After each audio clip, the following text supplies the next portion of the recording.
Isa, dalawa, tatlo. Tinig ng bayan, sagot ng lahi.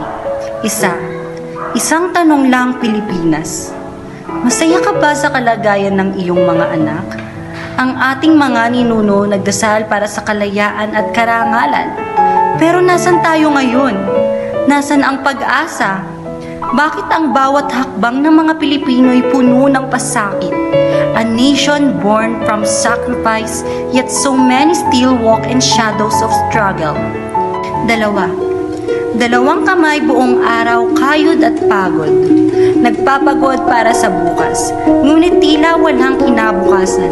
Marami sa atin pinili ang maglayas, hinanap ang liwanag sa banyagang lupain. Kailangan nga bang mga ibang bansa para magtagumpay? O may sapat na pag-asa pa ba sa sariling bayan? Tatlong salita puno ng galit at pangarap. Pilipinas, gumising ka! Paano tayo tatayo muli bilang isang buo? How do we lift our heads up high without fear of being crushed, of being ignored? We are strong but our voices seem so small. Bayan, kailangan ka namin para maniwala sa amin. Apat na sulok ng ating mga silid-aralan. Mga pader na puno ng alikabok, mga upuan na luma, at mga batang may pangarap na walang hanggan. Why is education treated like a privilege when it should be a promise for every child?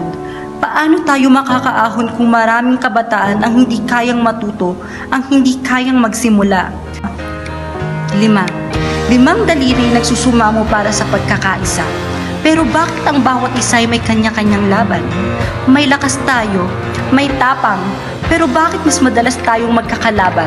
Pilipinas, kailan ba tayo magtatagpo ng isang landas, isang bayan, isang diwa na walang takot at hindi nanguhusga? Anim na tanong na paulit-ulit sa puso ko. Hanggang kailan tayo maghihintay ng pagbabago? What if the change we seek has always been in our hands? What if unity is the hope we've been waiting for? Pilipinas, mahal kita. Ngunit kailan darating ang araw na bawat isa ay may pantay na pagkakataon, na walang panghusga at walang diskriminasyon? Nang bawat tao ay may karapatang maging maligaya at buo. 7,000 isla punong-puno ng kulay at kasaysayan. Ngunit bakit marami ang naglalakbay sa malayo? Bakit tayo nahihirapan tanggapin ang ating sarili at kultura na tila ginigiit pa natin sa iba? Pilipinas, nasa iyong mga kamay ang lahat ng kailangan, pero nasa ng tiwala ng iyong mga anak? 8 dekada ng pagkakatalo at pagbangon, ngunit tila paulit-ulit ang mga sugat. We've been known hope. We've faced defeat, but why do we fall down again and again? It's time to build a future that truly belongs to all, where every voice, where every identity is celebrated.